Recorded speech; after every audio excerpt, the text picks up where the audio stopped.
কে যা দিয়েছেন তা আমরা আমল করি না। আল্লাহ রাব্বুল আলামিন বললেন ফাযকুরুনি,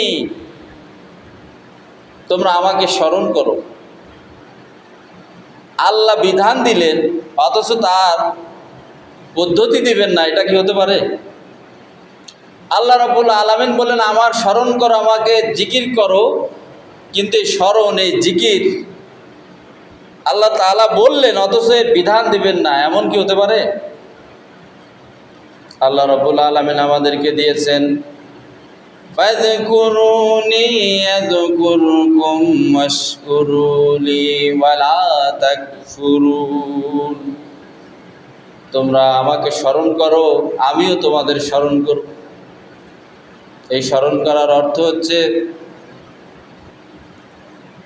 আল্লাহ রাব্বুল আলামিন অন্যত্র বলছেন উযকুর রাব্বাকা ফিন নাফসিকা তাদাররুআও খুফিয়া ওয়া দুনাল জাহরি মিনাল কাওলি বিল গুদুবি ওয়াল আসল ওয়া লা তাকুম মিনাল গাফিলিন। উযকুর, স্মরণ করো, রব্বাকা, তোমার রবকে, তোমার প্রতিপালককে, তাদাররুআও খুফিয়া,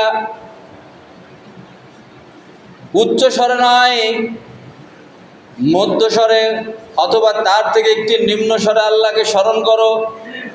ওয়া দুনাল জাহরি মিনাল কাওল বিল গুদুবি ওয়াল আসল, আল্লাহ শিখাচ্ছেন না স্মরণ করতে হবে আল্লাহ রাব্বুল আলামিনকে মধ্যম পন্থায়।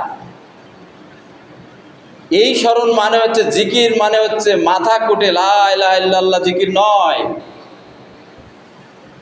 মাথা কুটে সুবহানাল্লাহ আলহামদুলিল্লাহ আল্লাহু আকবার বলা নয়।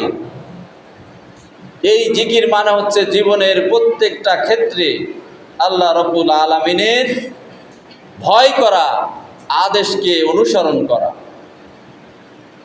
আপনি যখন ঘর থেকে বের হবেন, ঘর থেকে বের হওয়ার জন্য আল্লাহ রাব্বুল আলামিন তার রাসূলের মাধ্যমে সুন্নাহ দিয়েছেন। বিসমিল্লাহি তাওয়াক্কালতু আলাল্লাহ লা হাওলা ওয়ালা কুওয়াতা ইল্লা বিল্লাহ। আমি বের হলাম, তাওয়াক্কুল করলাম, ভরসা করলাম, আলাল্লাহ, আল্লাহর পরে ভরসা করলাম, লা হাওলা ওয়ালা কুওয়াতা ইল্লা বিল্লাহ, আর নেই কোনো শক্তি ইল্লা বিল্লাহ, আল্লাহ ছাড়া। আমি বের হচ্ছি আল্লাহর নামে, এই কথা বলে যে আল্লাহর পরে তাওয়াক্কুল করে বের হচ্ছি। কিন্তু আপনি যখন বের হচ্ছেন আল্লাহর পরে ভরসা না করে ভরসা করছেন মানুষের পরে, আল্লাহর পরে ভরসা না করে ভরসা করছেন পীরের পরে, আল্লাহর পরে ভরসা না করছে ভরসা করছেন কোনো নেতার পরে, আল্লাহর পরে ভরসা না করে ভরসা করছেন XYZ যে কোনো ব্যক্তির উপরে। মৃত্যুর মালিক, হায়াতের মালিক, রিজিকের মালিক, এই মালিক হচ্ছে আল্লাহ রাব্বুল আলামিন। আল্লাহ রাব্বুল আলামিন বলছেন কুল মা ইনদাল্লাহি খায়রুম মিনাল লাহবি ওয়া মিনাত তিজারা ওয়াল্লাহু খায়রুর রাযিকিন। আল্লাহ হচ্ছে উত্তম রিজিকদাতা।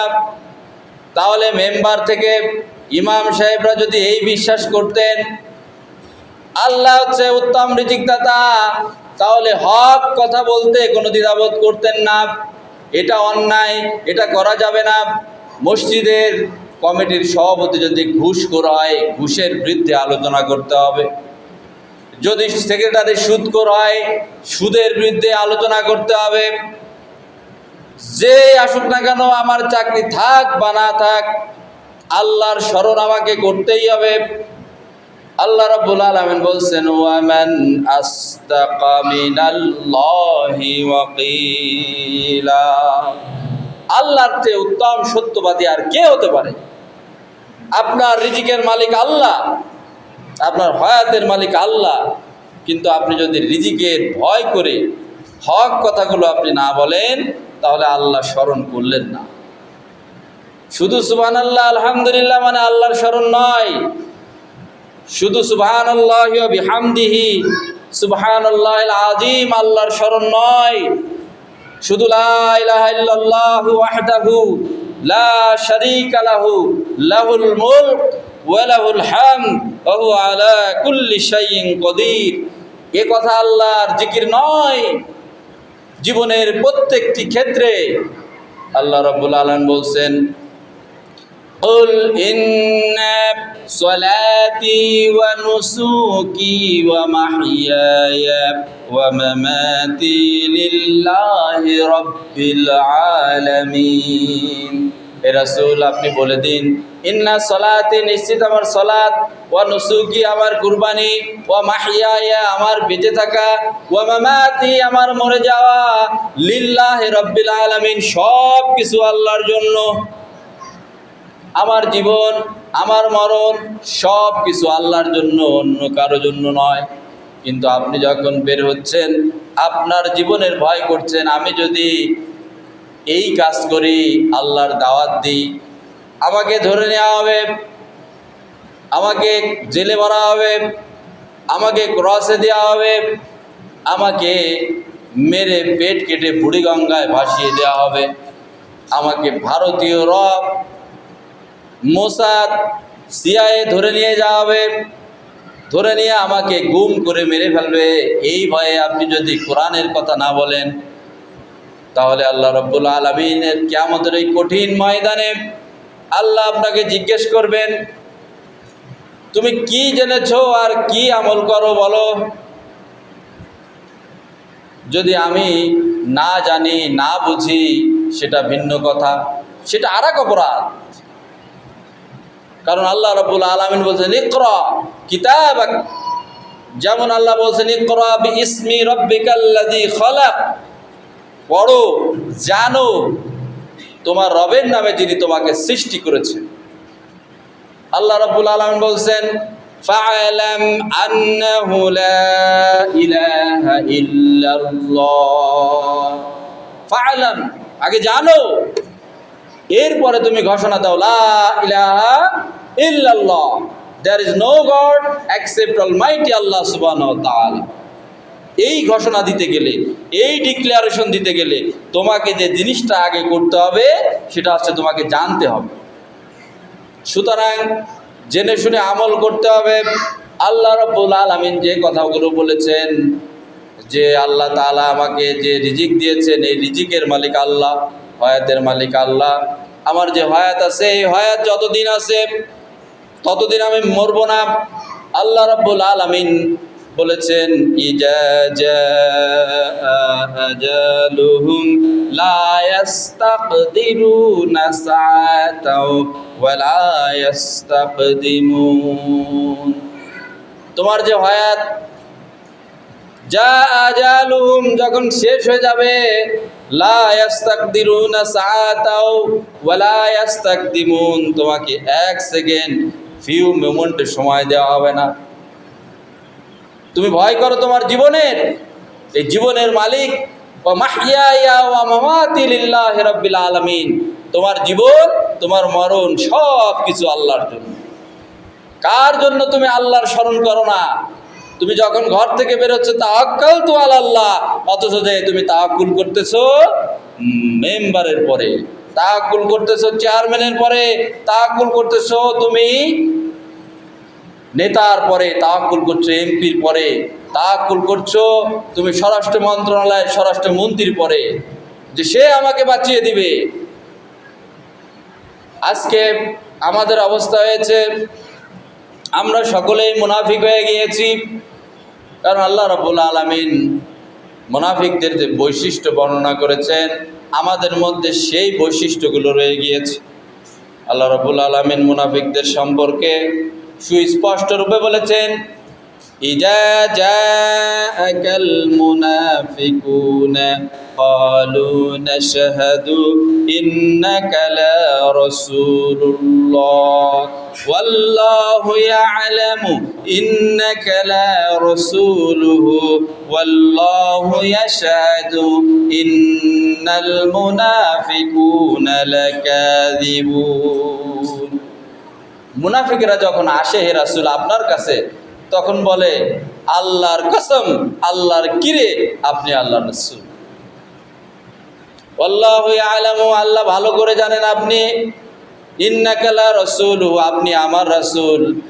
মুনাফিকরা যখন ওই কাফেরদের সাথে মিলিত হয় তখন বলে, সূরা বাকারার প্রথম দিকে আল্লাহ বলছে, তারা যখন মিলিত হয় কাফেরদের সাথে তারা বলে ইন্নামা নাহনু মুস্তাহজিউন, আরে আমরা তো ওদের সাথে ঠাট্টা উপহাস করি মাত্র।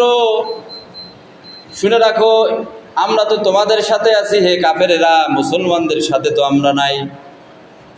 ইন্না মাআকুম, আমরা তোমাদের সাথে আছি, আর ওদের সাথে ঠাট্টা বিদ্রুপ করি, ওদের সাথে ওদের গোপন তথ্যগুলো জানার জন্য ওদের কাছে যায়। তোমরা মনে করে না যে আমরা তোমাদের দলে নই। আজকে আমরা যখন ঘর থেকে বের হচ্ছি, ঘর থেকে বের হওয়ার সময় বলছি তাওয়াক্কালতু আলাল্লাহ। যখন কোনো কাজে যাচ্ছি আমি দেখতেছি কেউ না দেখুক আমি ইসলামের পথের লোক, কেউ না জানুক আমি ইসলামের পক্ষের লোক, কেউ না জানুক আমি আল্লাহর লোক, কেউ না জানুক আমি আল্লাহর সৈনিক, কেউ না জানুক আমি রাসূলের সৈনিক। আমি যখন মসজিদে ঢুকছি তখন আমি চুপি চুপি সারে নামাজ পড়ে চলে যাচ্ছি। এই মসজিদটা আবাদ করবে কে সে সম্পর্কেও আল্লাহ রাব্বুল আলামিন তার পবিত্র কালামের মধ্যে বর্ণনা করেছে। আল্লাহ রাব্বুল আলামিন মসজিদ আবাদ কারা করবে সে সম্পর্কে বলছেন, ইন্নামা ইয়ামুরু মাসাজিদাল্লাহি মান আমানা বিল্লাহি ওয়াল ইয়াউমিল আখির ওয়া লাম ইয়াখশা ইল্লাল্লাহ।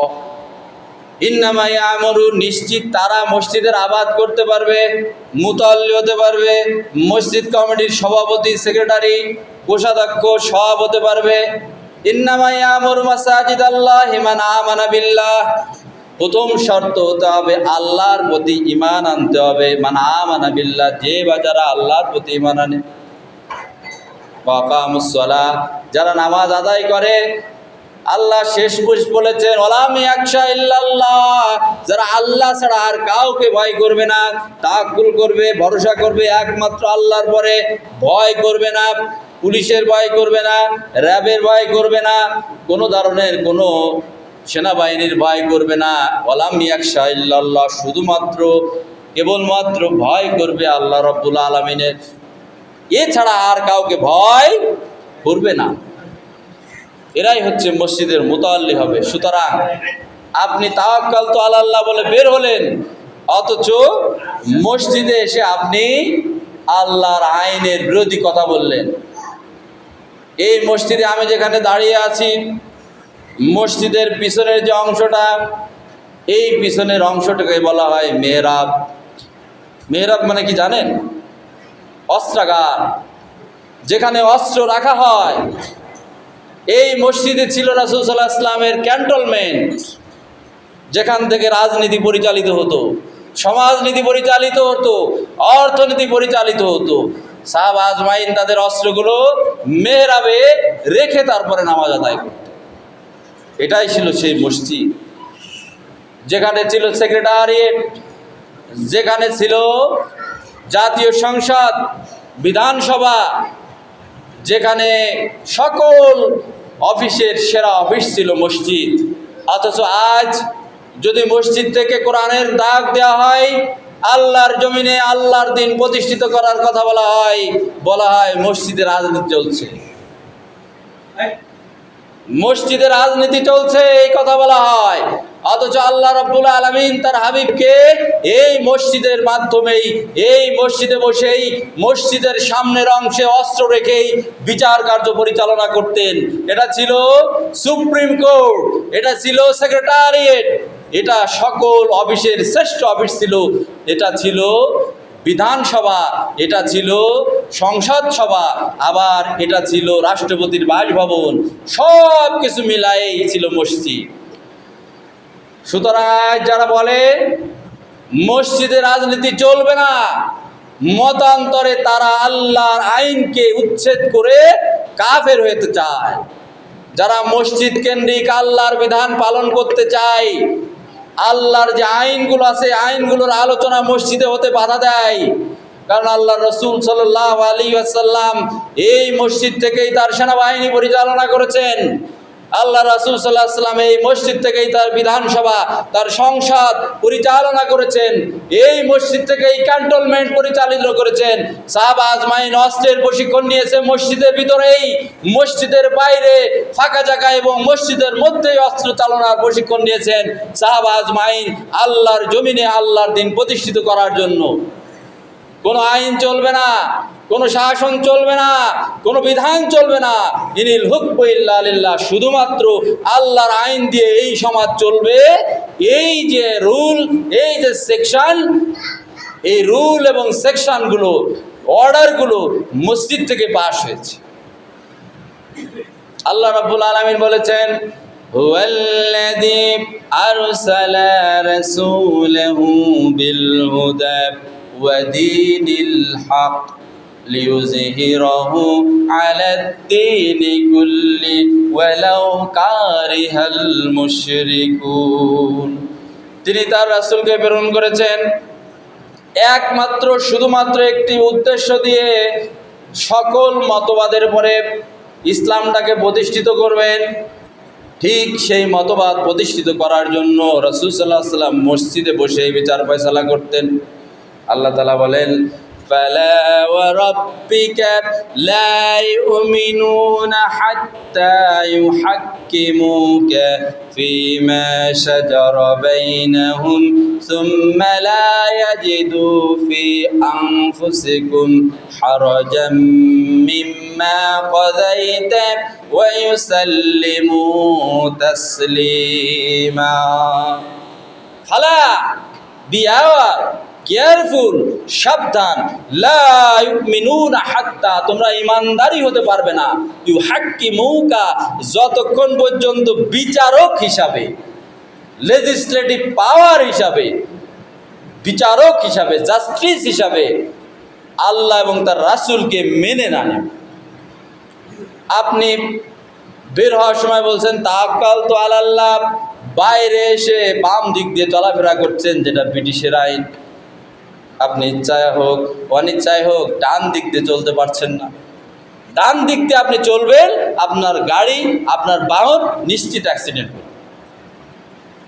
অথচ আল্লাহ বলছেন লা ইউমিনুনা হাত্তা, ততক্ষণ পর্যন্ত তোমরা ইমানদারি হতে পারবে না, ইউহাক্কিমুকা ফীমা শাজারা বাইনাহুম, যতক্ষণ পর্যন্ত রাসূলকে হাকিম, বিচারপতি, জাস্টিস হিসেবে মেনে না নেবে, শরীয়ত প্রণেতা হিসেবে মেনে না নেবে, আইনদাতা হিসেবে মেনে না নেবে, তোমরা ইমানদারি হতে পারবে না।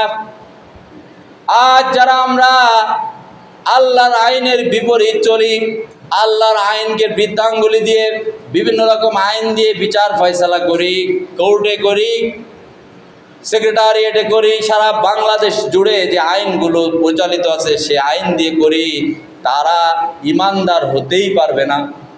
ইমানদারি নয়, তাদের নামাজ, রোজা, হজ, যাকাত করে কোনো লাভ না। যার ইমানই নাই, তার নামাজ কি দরকার, তার রোজা কি দরকার, তার হজ কি দরকার?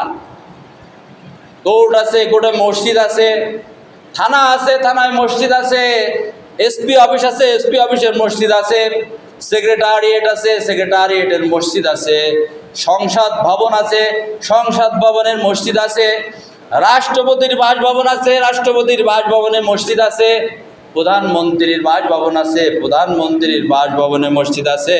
কিন্তু তারা কেউ লা ইউমিনুন, তারা ইমানদারি নয়, হাত্তা, ততক্ষণ পর্যন্ত ইউহাক্কিমুকা ফীমা শাজারা বাইনাহুম, আল্লাহ এবং তার রাসূলকে চিফ জাস্টিস হিসাবে, আইন প্রণেতা হিসাবে, হাকিম হিসাবে, বিচারক হিসাবে মেনে না নেবে, ততক্ষণ পর্যন্ত তারা ইমানদারি নয়। আল্লাহ স্মরণ করতে চান, স্মরণ করতে হবে প্রত্যেকটা কাজে। সেটা হচ্ছে 1 নম্বর হচ্ছে আল্লাহকে আইন প্রণেতা হিসেবে মেনে নিয়ে তার বিধিবিধান অনুযায়ী চলতে। সকালবেলা বের হয়েছেন, তাওয়াক্কালতু আলাল্লাহ, কোর্টে যাচ্ছেন, কোর্টে যে বিচার ফয়সালা বিচার চাচ্ছেন মাননীয় আদালত এসআর সেকশনের 42 সেকশন অনুযায়ী ঘোষণামূলক মামলা দায়ের করলাম, আমার এই জমিটা অমুক অবৈধভাবে দাবি করে, এই জমিটা মূলত আমার, অথচ আল্লাহ রাব্বুল আলামিন ফৌজদারি, দেওয়ানি, সিপিসি, সিআরপিসির প্রত্যেকটা আইন আল্লাহ রাব্বুল আলামিন কোরআনে কারিমে কোট করেছেন। এমন কোনো আইন নাই যে কোরআন এবং সুন্নায় নাই। অথচ আপনি নামাজ পড়তেছেন আর সেই আইনগুলোকে বৃদ্ধাঙ্গুলি দেখাচ্ছেন, সে আইনগুলোকে বৃদ্ধাঙ্গুলি দেখাচ্ছেন। তাহলে আপনি আল্লাহ তাআলার এই হুকুম অনুযায়ী লা ইউমিনুন, তোমরা ঈমানদারি হতে পারবে না, ইউহাক্কিমুকা, যতক্ষণ পর্যন্ত তুমি হাকিম বিচারক হিসেবে আল্লাহ এবং তার রাসূলকে মেনে নাও। আপনি বাড়ি থেকে বের হয়েছেন, আপনার মাল চুরি হয়ে গিয়েছে, দৌড়ায় চলে যাচ্ছেন আপনি থানায়, পুলিশকে কল করতেছেন, অথবা 999-এ ফোন করে বলছেন আপনার মালটা চুরি হয়ে গিয়েছে, পুলিশ আসছে, সেকশন 379-এ মামলা হচ্ছে। আপনি তো বের হলেন বিসমিল্লাহ তাওয়াক্কালতু আলাল্লাহ, আল্লাহর পরে ভরসা করে, আল্লাহ আর কিছু মানি না, তোমারকে ছাড়া, তোমার নবীকে ছাড়া আর কিছু মানে না। কিন্তু কেসটা, লিটিগেশনটা, মামলাটা কোন আইনে করলেন? এই আইন কার? এটা কি আল্লাহর আইন কিনা? কথাগুলো রুট, কর্কশ মনে হচ্ছে, কিন্তু বুঝেন, শুধু জিকির মানে এই নয়, সুবহানাল্লাহ, আলহামদুলিল্লাহ, আল্লাহু আকবার, এটা নয়। এটা বোঝানোর জন্য এই কথাগুলো বলছি। আপনি বের হচ্ছেন তাওয়াক্কালতু আলাল্লাহ, আল্লাহর পরে তাওয়াক্কুল করে, কিন্তু আপনি বাস্তব জীবনে শয়তানের পরে তাওয়াক্কুল করে জীবনকে পরিচালিত করছেন। তাহলে আপনি ঈমানদার নয়, আপনি পুরোপুরি কাফের। আল্লাহর পরে তাওয়াক্কুল করে বের হচ্ছেন, আল্লাহর সাথে ভ্যাংচামি করছেন। আল্লাহ বলিছি ওটা মুখের কথা, কিন্তু বাস্তব কথা হচ্ছে আমি শয়তানকে মানি। আল্লাহ রাব্বুল আলামিন, আপনি যখন কোনো যানবাহনে যাচ্ছেন, যানবাহনে উঠছেন, বিসমিল্লাহে মাজরেহা ওয়া মুরসাহা ইন্না রাব্বিলা গফুরুর রহিম, আপনি তেলাওয়াত করছেন, আল্লাহর নামে আমি উঠলাম, বিসমিল্লাহে মাজরেহা ওয়া মুরসাহা ইন্না রাব্বিলা গফুরুর রহিম। এই যে দোয়া পড়ে আপনি উঠতেছেন, অথচ দোয়া পড়ে উঠার পরে আপনি কি করছেন? সেখানে ইউটিউব চালায় দিয়ে আপনি গান শুনতে শুনতে, কানের মধ্যে কি দিয়ে, ছোট্ট একটি ইয়ারফোন দিয়ে গান শুনতে শুনতে আপনি চলে যাচ্ছেন। তাওয়াক্কুল করলেন কার পরে? বাস্তব জীবনে আমল করছেন কিসের পরে? শয়তানের মতবাদের পরে। তাহলে আপনি আল্লাহর সাথে ভ্যাংচামি করার কারণে, আল্লাহর আইনকে বৃদ্ধাঙ্গুলি দেখানোর কারণে আপনি কাফের হয়ে যাচ্ছেন। আপনি নিজেও জানছেন না যে আপনার ঈমান নাই। রাসূলুল্লাহ সাল্লাল্লাহু আলাইহি ওয়াসাল্লাম এর হাদিসের বাণী এরকম, শেষ জামানায় ঈমান ধরে রাখা কচু পাতার পানির মতো হবে। কচুর পাতার পানি দেখেছেন না? ঈমান ধরে রাখা এমন একটা কষ্ট হবে, সকালে মুমিন বিকালে কাফের, বিকালে মুমিন সকালে কাফের। আমাদের অবস্থা হবে এই।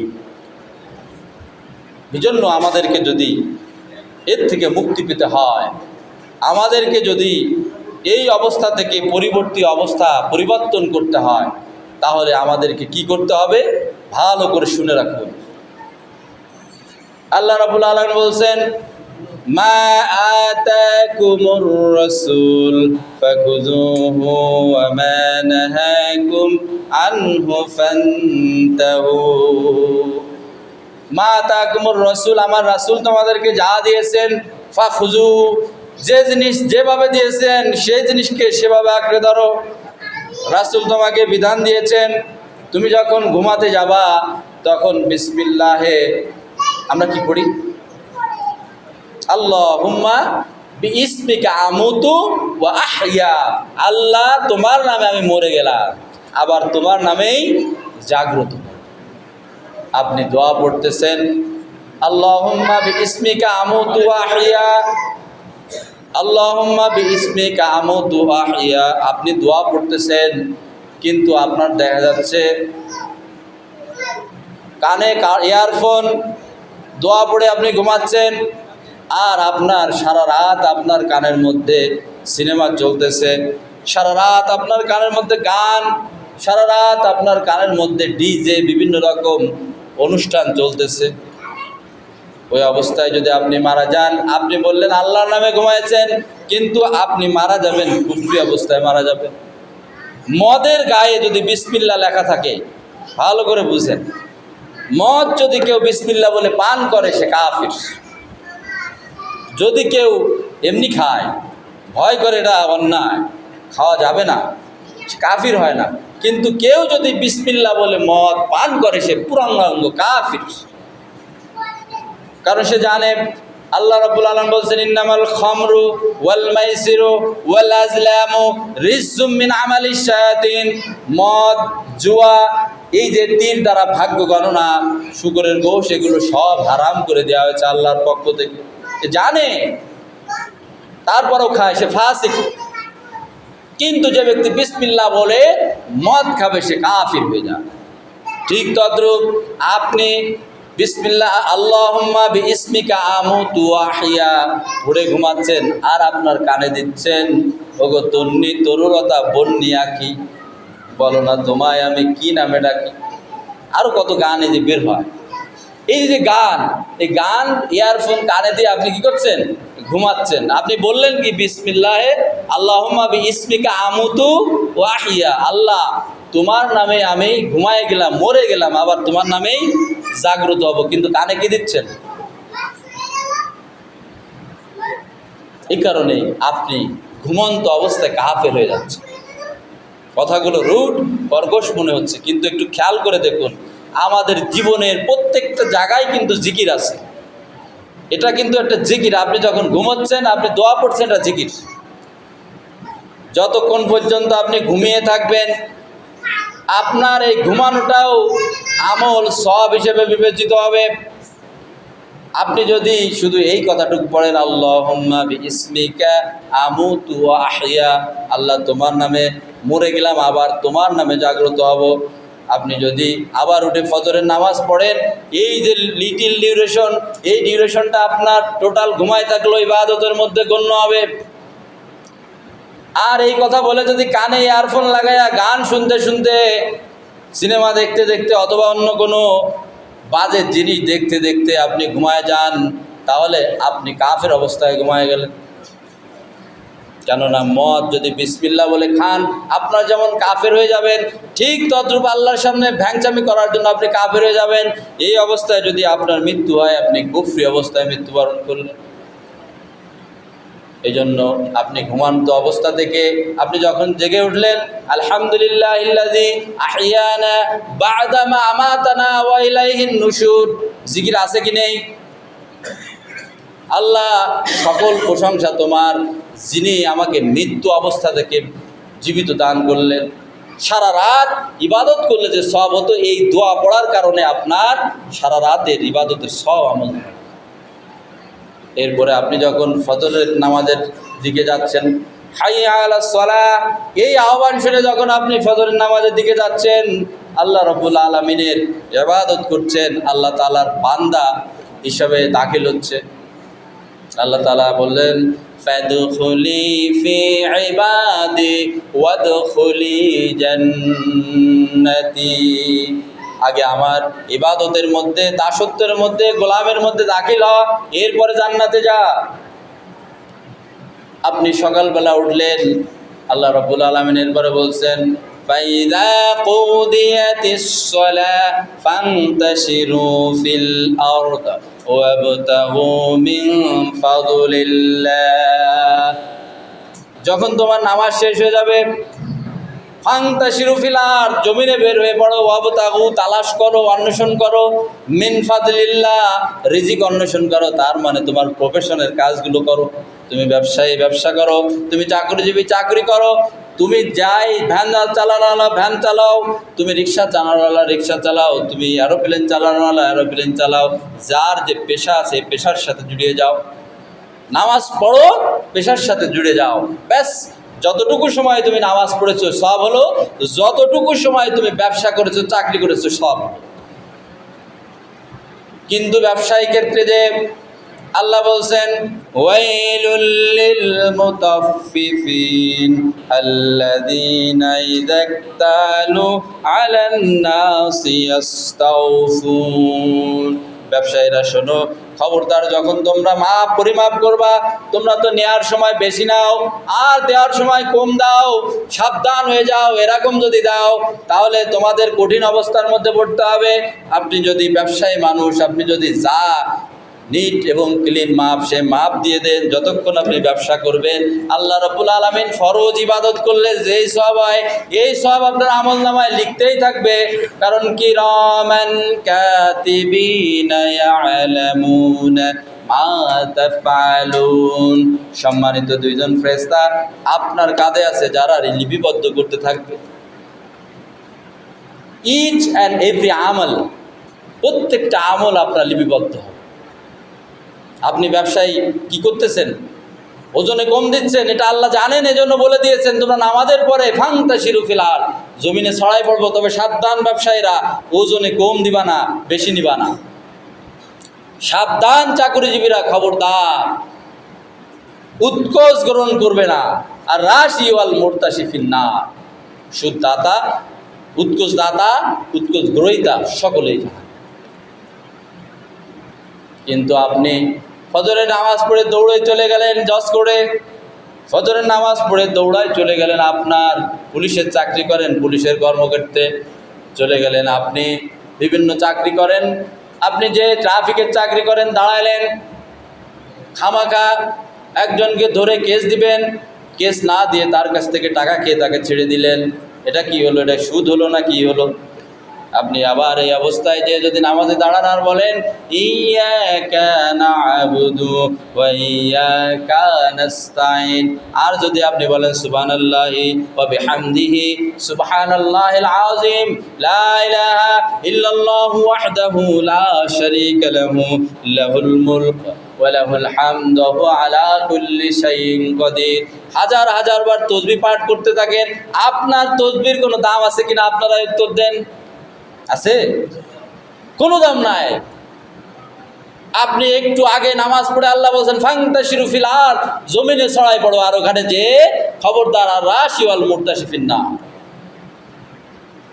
ঘুষ গ্রহণ করো না। আপনি ট্রাফিকের চাকরি করেন, ঘুষ নিলেন, এটা ছোট কথা বলছি, বড়রা আরো আছে। থানায় চাকরি করেন, ওসি মহোদয় নামাজ পড়ে এসে বসলেন, খাওয়া দাওয়া করে এসে সুন্দর করে বসলেন, আসামে নিয়ে আসছে, ঠিক আছে তোমাকে 151-এ চালান দিয়ে দেবো, 44-এ চালান দিয়ে দেবো, 50,000 টাকা নিয়ে আসো, যাও। 50,000 টাকা পকেটে গুঁজে 151-এ সন্দেহভাজন বশত চালান দিয়ে দিল, এখানে এসে যাবেন হয়ে গেল। আবার আপনি জোহরের সময় ওসি মহোদয় দাঁড়ায় পড়ে ইয়াকা না'বুদু ওয়া ইয়াকা নাস্তাইন, দাড়ি রাখবে বড় আর তসবিহ রাখবে সুবহানাল্লাহ আলহামদুলিল্লাহ আল্লাহু আকবার, পড়তে পড়তে গলা শুকিয়ে যায়, লা ইলাহা ইল্লাল্লাহু ওয়াহদাহু লা শারীকা লাহু, পড়তে পড়তে গলা শুকিয়ে দেয়। এই ওসিদের, এই এসপিদের, এই এসআইদের, এই এসআইদের, এই কনস্টেবলদের, ডিসি অফিসে একই অবস্থা।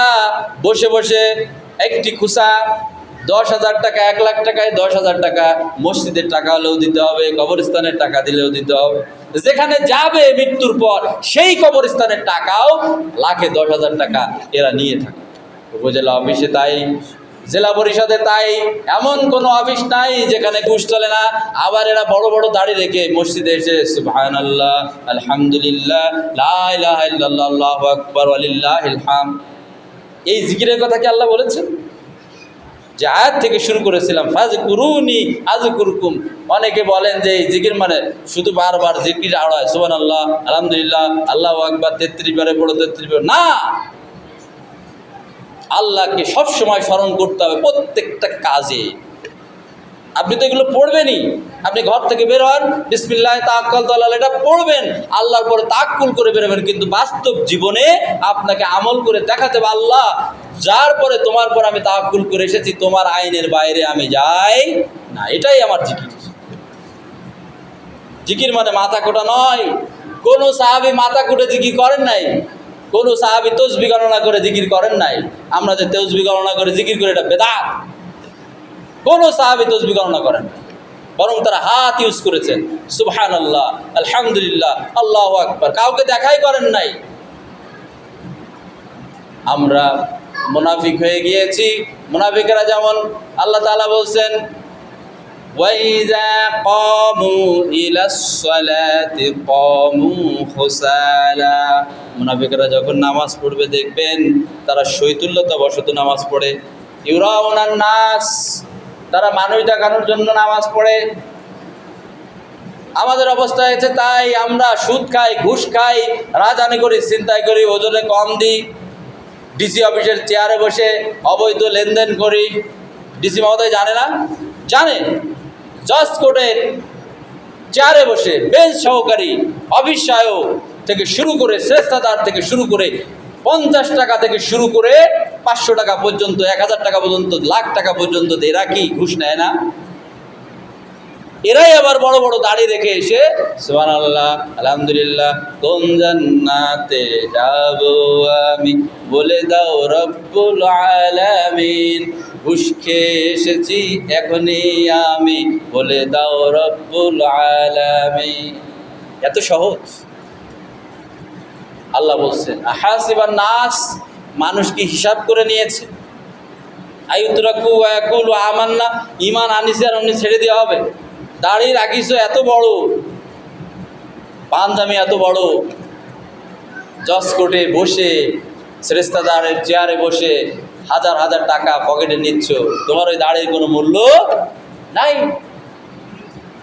এসপি অফিসের বকশি, এক্সি অফিসের স্বয়ং এসপি, এসপি অফিসের সিআইডি প্রধান, এসপি অফিসের ক্রিমিনাল এসবি বিভাগের প্রধান, এরা বসে বসে জোর জুলুম করে মানুষদের কাছ থেকে যে অবৈধভাবে টাকা নিয়ে উৎকোচ গ্রহণ করে, এরাই আবার এসপি অফিসের মসজিদে বসে আল্লাহ আমাকে মাফ করে দেয়। ইমাম সাহেব যখন বলে রব্বানা যালামনা আনফুসানা ওয়া ইল্লাম তাগফির লানা ওয়া তারহামনা লানাকুনান্না মিনাল খাসিরিন।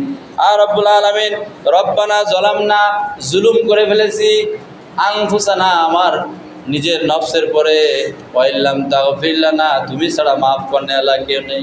এই সমস্ত DI1, এই সমস্ত DB1, এই সমস্ত যারা আছে এরা সবাই আমিন আমিন বলে, অথচ একটু আগে পিটায়া 5000 পিস ইয়াবা উদ্ধার করেছে, মাত্র 22 পিস ইয়াবা দেখায়, বাকিটা খেয়ে ফেলে, আর 5 থেকে 7 লক্ষ টাকা উৎকোচ গ্রহণ করে। এদেরকে ধরার জন্য আবার একটি সংস্থা পুলিশের আছে, যার নাম হচ্ছে PIO, যাদেরকে এরা চেনে না। হাজার হাজার রিপোর্ট পুলিশ প্রশাসনের উপরে যায়, কিন্তু কখনো দেখলাম না এই পর্যন্ত কেউ সাসপেনশনে গিয়েছে। PIO হচ্ছে আইজি সাহেবের স্পেশাল একটা ফোর্স, পুলিশের সবাই ওটা জানে না। এরা হাজার হাজার পিস ইয়াবা সম্পর্কে যে অমুক অমুক এই করেছে, এটা খেয়ে ফেলেছে, এসপি এটা করেছে, ওসি এটা করেছে, ডিবির ওসি এটা করেছে, DI1 এটা করেছে, ইনভেস্টিগেশন নাম্বার পাঠাই আইজি মহোদয়ের কাছে, কিন্তু আইজি মহোদয় শুধু এখান থেকে ট্রান্সফার ওখানে শেষ। মানে এখানে যে লোক খায় ওখানে কি সে খাবে না? এখানে যে চেয়ার ওখানে কি সেই চেয়ার নয়। মূল কথা হচ্ছে আমাদের এই দেশ করাপ্টে ভরে গেছে। এই অবস্থায় যদি এই জিকির কায়েম করতে হয়, জিকির করতে হয়, ওয়াজ এভাবে করলে হবে না।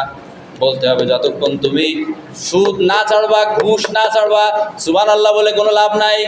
কারণ আল্লাহ বলছেন ফালা ওয়া রাব্বিকা লা ইউমিনুনা হাত্তা ইউহাক্কিমুকা ফীমা শাজারা বাইনাহুম সুম্মা লা ইয়াজিদু ফি আনফুসিকুম হারাজাম মিম্মা কাদাইতা ওয়া ইউসাল্লিমু তাসলিমা।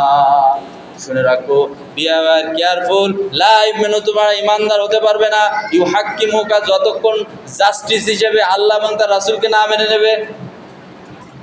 সুতরাং তোমরা যে আইন দিয়ে বিচার করো, আইন পরিবর্তিত করতে হবে। আল্লাহর জমিনে আল্লাহর আইন নিয়ে আসতে হবে, কোরআন নিয়ে আসতে হবে, কনস্টিটিউশন হবে কোরআন। এই ওসিগুলো করাপ্টেড কেন? এই এসপিগুলো করাপ্টেড কেন, এই ডিআইজি করাপ্টেড কেন? যার ভয়, আল্লাহর ভয় আছে, সে করাপ্টেড হতে পারে না। যেখানেই যাক না কেন আল্লাহ দেখে, যে অবস্থায় থাকুক না কেন আল্লাহ দেখে। এই টেন্ডেন্সি যদি কারো মধ্যে থাকে, করাপ্টেড হতে পারবে না। এজন্য সার্বক্ষণিক আল্লাহর ভয়টা হচ্ছে আল্লাহর জিকির। সার্বক্ষণিক মনে রাখবেন, অল্প কথায় আল্লাহর হুকুমকে সার্বক্ষণিক পালনের মাধ্যমে আল্লাহকে ভয় করার নামে হচ্ছে সার্বক্ষণিক জিকির।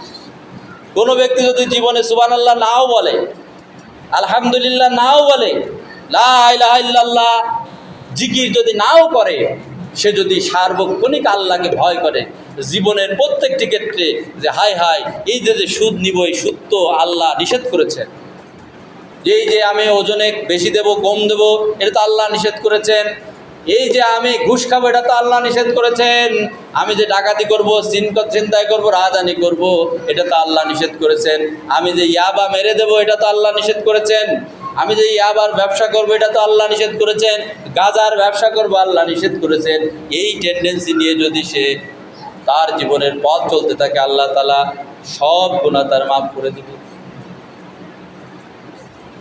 আল্লাহ রাব্বুল আলামিন তার সব গুনাহ মাফ করে দিবে, শুধু একটা গুনাহ ছাড়া। একটা গুনাহ আল্লাহ মাফ করতে পারবেন না, আল্লাহর ক্ষমতাই নাই।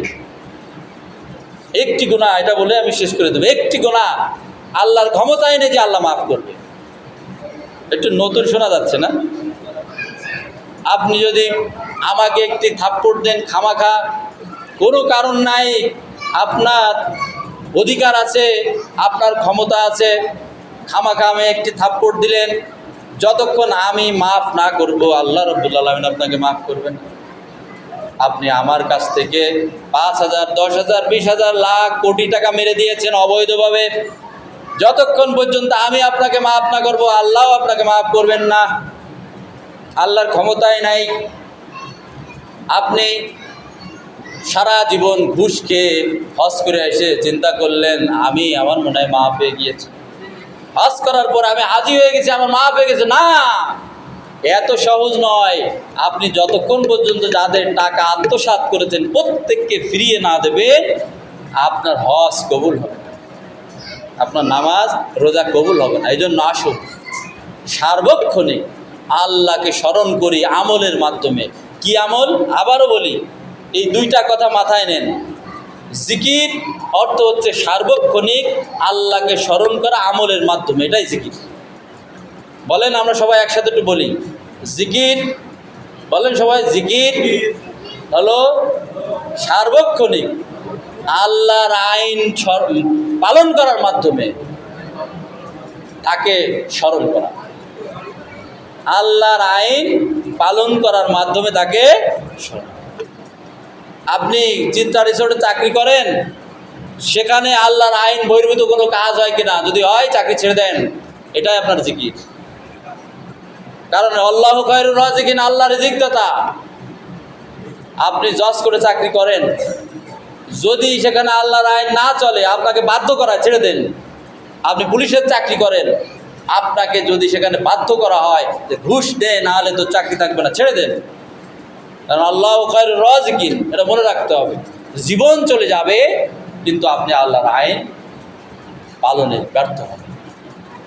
আসুন আমরা আল্লাহর আইন সার্বক্ষণিক মেনে চলি, যাতে করে আল্লাহ রাব্বুল আলামিন আমাদের উপরে সন্তুষ্ট হন। আমিন। ওয়া আখিরু দাওয়ানা আলহামদুলিল্লাহি রাব্বিল আলামিন। যারা সুন্নাত পড়েন সুন্নাত